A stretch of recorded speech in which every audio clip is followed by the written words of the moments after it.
Joining us now to talk about this Wednesday's First Four matchup between the Texas Longhorns and the Xavier Musketeers, he is Shelby Dermer, who covers the Xavier basketball program for the Cincinnati Enquirer, and he's nice enough to give us a few minutes to talk about this week's game. Shelby, thanks so much for the time, man. How are you today? Brad, I'm doing well. How about yourself?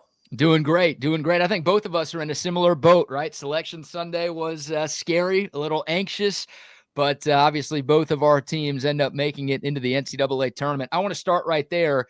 How surprised, or were you surprised at all, that Xavier did hear its name called on Selection Sunday? Couple of elements to that, Brad, and maybe not so surprised that they got the bid. My surprise really came from that there was that two-team cushion with San Diego State and North Carolina. I mean, you're Xavier fans everywhere, and of course media too, watching the games on Sunday, particularly that Memphis UAB matchup, and Memphis trailing at halftime, and Joe Lunardi comes on and says, "Hey, Xavier's the last team in. If Memphis can come back and win, they're the first team out. If Memphis were to lose, and UAB is that bid stealer." But going into the 3-day, 2.5-day wait Xavier had after losing to Marquette in that thrilling matchup at Madison Square Garden in the Big East tournament quarterfinals, you had a lot of things really break Xavier's way. And, the Big East had a spotlight on it this time around because last year the bid stealers really impacted the bubble. And the Big East felt that with Providence, Seton Hall, and St. John's all having pretty strong resumes to get in the tournament.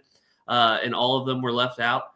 Providence went to the NIT. Seton Hall ended up winning the NIT. Rick Pitino said no thanks. So Xavier had a lot of things break their way Saturday, and then especially Sunday with VCU taking out George Mason, another potential bid stealer in the A-10 at Capital One Arena in D.C., and then, of course, that Memphis game that I just mentioned. So if you're looking at FanDuel odds, I know Indiana fans don't want to talk about that with where their odds were at going into Selection Sunday, but as soon as Memphis started pulling away in the second half of that matchup, Xavier's odds on FanDuel at least were climbing up into the minus 350, closing in on almost minus 400 to make the NCAA tournament. So you had to feel pretty good. But the fact that they had that two-team cushion and they were the third two teams below them in the last four in was a surprising factor for sure. Yeah, Shelby, tell us a little bit about the Xavier team. 21-11 this year, 13-7 in the Big East, which was tied for fourth in the conference. What are some of the strengths and maybe some of the weaknesses for this Musketeers team that the Longhorns are going to see on Wednesday? Well, the committee won't take into consideration, and I think Sean Miller said this yesterday when he was talking about his playing days at Pitt, the last 10 games, how you were playing going into the tournament was always a factor. This time around, it's not as big of a factor, but certainly every coach wants to be playing their best basketball in the all-important months of February and March, and Xavier's been doing that. 12 of their last 16 games they won. They went 12-3 to end the regular season, a big 7-game winning streak where now looking back, if they have any slip-up in conference play, it may have cost them an at-large bid. So definitely playing their best basketball as the tournament comes around, which is what you want to do. So that's definitely a strength. They're getting some bench production from Jerome Hunter, a veteran who was on the Sweet 16 team 2 years ago, and Dante Maddox. I know Xavier fans really think he seems like a guy who's going to come into March Madness and take fans by storm with the way he can shoot the three and the way he's kind of been up and down off the bench. So those are definitely some strengths. Some weaknesses for Xavier is that some tight games this season, they've come up short, and especially games where they could have won. And that's why, if they weren't picked yesterday, it would have been a big season of what-ifs just continuing because their last two trips to Madison Square Garden, they had double-digit second-half leads against St. John's and Marquette. You win both of those, you're not worried about the bubble very much. Right. They cough up both of those big leads, and now they kind of had to sweat on Selection Sunday. So playing with a lead, keeping the lead, playing a full 40-minute effort, as Sean Miller said several times in press conferences, is definitely a concern going in Xavier's ability to finish off games. Yeah, you talked about that 7-game win streak to cap off the regular season, right? What changed? I know you mentioned bench production. Maybe that's a part of it, but what started working more for Xavier that got them off the bubble and actually into the tournament? Well, for starters, the schedule kind of eased up. Yeah. And that was one thing where Xavier played such a front-loaded Big East schedule, and they were in a bunch of tight games, lost a lot of close games, pulled out some big wins in there, thinking at Marquette, that's the only quad one win on the resume, 59-57, going up to Pfizer Forum and holding that Marquette offense to just 57 points was big. They come back home and beat UConn at home at Cintas Center in a big environment. That was a close game. But then over that 7-game winning streak, they got to play Butler twice. They beat Providence twice. They came back home and played DePaul. Their last 6 games, they had 4 of them at home. And then one of those away games was just west in Butler in Indianapolis. So not a lot of travel. They got to rest a little bit, stayed at home. And it wasn't one thing just to beat the bottom teams of the Big East, but they did it convincingly. Over that 7-game winning streak, they won those games by 12.7 points per game, and that includes a 22-point drubbing of Creighton, which is a pretty impressive feat to pull off with how Creighton is always in March Madness, and they got a pretty tough draw against Louisville in the first round. So I think that was the biggest change for Xavier, and I think location of the game coming up on Wednesday is something you might touch on with how close it is to Cincinnati, but staying at home and really handling its business. And then maybe the other thing, like you mentioned, I talked about bench production, but Zach Freemantle coming back, that front-loaded Big East schedule got even harder when you have to go at UConn to Hartford and then come home and play Marquette without your best player, your leading scorer and rebounder. And they lose to UConn in overtime in Hartford at XL Center. UConn was ranked at the time. Then they come back home, play a Marquette team, lose by 2 on a controversial play at the buzzer when they come back and rally in that game. So the schedule eases up. Zach Freemantle comes back, and Xavier kind of becomes this well-oiled machine that played its best ball in March.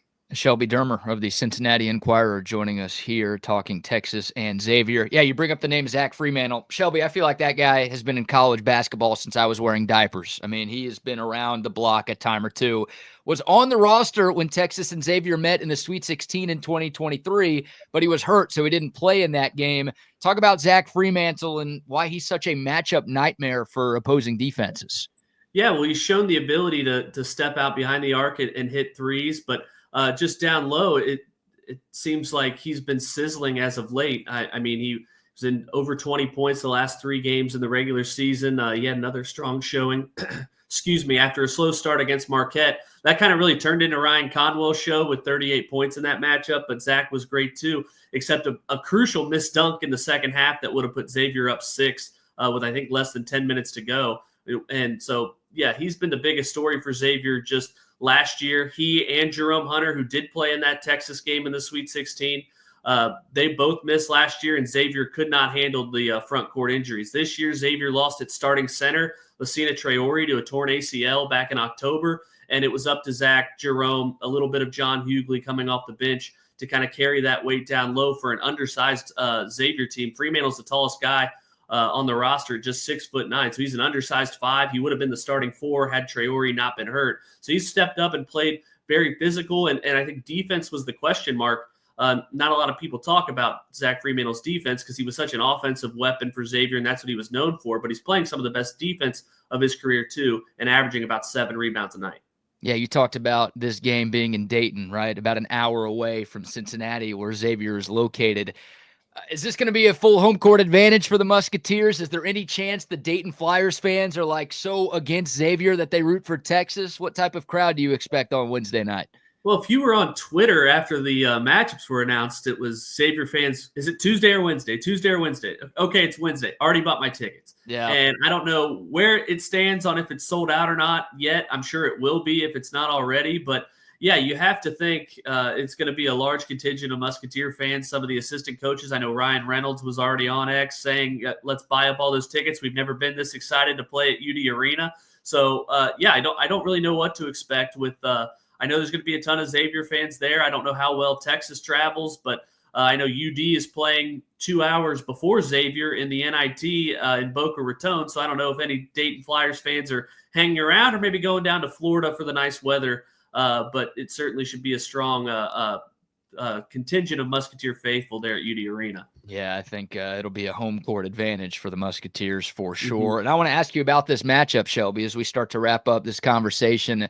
What are your thoughts on Texas? What are your thoughts on how Xavier matches up with this Texas team, and kind of what's your confidence level that the Musketeers can get this win to move on to Friday?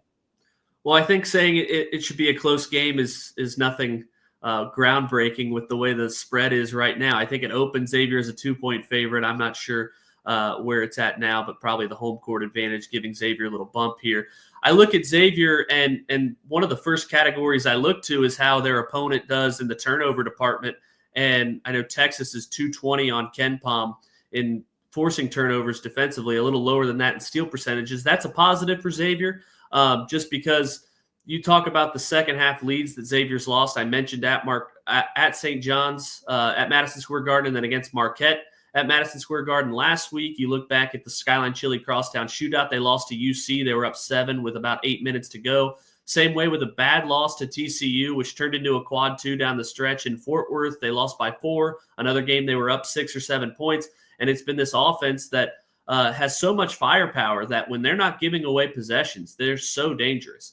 And when they are giving away possessions, it turns into gut-wrenching losses down the stretch, which is what we saw. So Xavier can keep the ball clean. I know Sean Miller, they aim to play with less than 10 turnovers. It's a feat they haven't done much, but they did it 4 times during that 7-game winning streak, and it showed. So looking at the turnover department, Texas's metrics in that range certainly favors Xavier. And then Texas, another advantage for Xavier, at least I think, is Texas defending the 3-point shot. Xavier's turned into a top 10 team in shooting threes, and Texas was, I think, 10th in the SEC in defending 3-pointers. So we'll see on that matchup. And then on the other side, block shots. I think if you're scrolling through KenPom, the most read box in Xavier's team sheet is going to be the block shots. I mentioned Zach Fremantle's the tallest Musketeer in this shorter lineup at just 6'9". So Xavier has their shots blocked at one of the highest rates in the country, and Texas is pretty good. So Caden Shedrick maybe has an advantage in that matchup down low. And then obviously if you're Texas, Trey Johnson, you have a lottery pick who can go off at any time. That's always going to be a concern for Xavier's defense. Yeah, 2 final questions here, Shelby. Number 1, a prediction. Who you got on Wednesday? And then I'll ask you a Sean Miller question here in a moment, but we'll start with the prediction. Well, I know I'm on your show, but I'm sorry. but I think maybe the home court advantage pushes Xavier, gets them over the hump in a close game, and they find a way to pull it out and keeping the ball clean. So I'd say Xavier 74-70. Hey, you're a company man. You work for the Cincinnati Enquirer. You don't work for me or in Austin, so I expect you to pick the Musketeers. I want to ask you about Sean Miller, though, because, look, I don't know if you know this, but a couple of years ago when Texas and Xavier met in the Sweet 16, Rodney Terry was an interim coach at the time, and no one was really sure if he was going to get the job on a full-time basis here in Austin. And Sean Miller was a very popular name. And a lot of Longhorn fans thought Sean Miller was going to be a top candidate if Texas moved on from Rodney Terry. Obviously, they hired Rodney Terry, so we don't find out what that alternate universe could have been. But your thoughts on Sean Miller, just the job he's done. Obviously, he's been at Xavier a couple of different times. Your thoughts on him as a coach and just what he's been able to build in his second stint up there in Cincinnati. Yeah, and it's been impressive. So you go back to he comes in the very first year to take a team that had just won an NIT championship, but hadn't made the NCAA tournament in 4 years under Travis Steele, and immediately turns them around to take them to the Sweet 16. And then you kind of throw out last year with the injuries that they had. I mean, I talked to Sean during summer practices in August, and he said, just this past August, and he said, last year at this time, because the injuries to Fremantle and Hunter, we were still recruiting at this time. So they brought in 3 international transfers and first time playing college basketball, first time in America. And it was just, it led to Xavier's first losing season in nearly 3 decades. But I think in this world of college basketball where you've seen a lot of coaches step out, retire earlier than some might think with the transfer portal and NIL. Sean Miller's really embraced that. And you just look at Xavier's recruiting classes. Last year they had Jonathan Powell. He gets out and he goes to West Virginia. And then this year coming up, they only have 2 recruits coming in. So he's fully embraced the ever-changing world of college basketball, and it's led to Xavier making the NCAA tournament 2 out of his 3 seasons. It's great stuff. Shelby, thanks so much for the time, man. Really appreciate you joining us to preview this Wednesday's game. Should be a lot of fun, and hopefully we get the chance to talk soon. Yeah, Brad, thank you. And if any Texas fans are coming out to Dayton, I'm from closer to Dayton. I'm not originally from Cincinnati, so I would say for any pizza lovers, Marion's Pizza is the big one in Dayton. And I know you guys are down south. You like barbecue. So if you like barbecue, go somewhere else other than Dayton. I was going to say, I'm not going to let you suggest any barbecue joint to any Texans because that would not end well for you. So great pivot there. You had me in the first half. I'm not going to lie, but good save. I'm smarter there. than people give me credit for sometimes. That's well done. Shelby, thanks so much, man. Thanks, Brad. Appreciate it.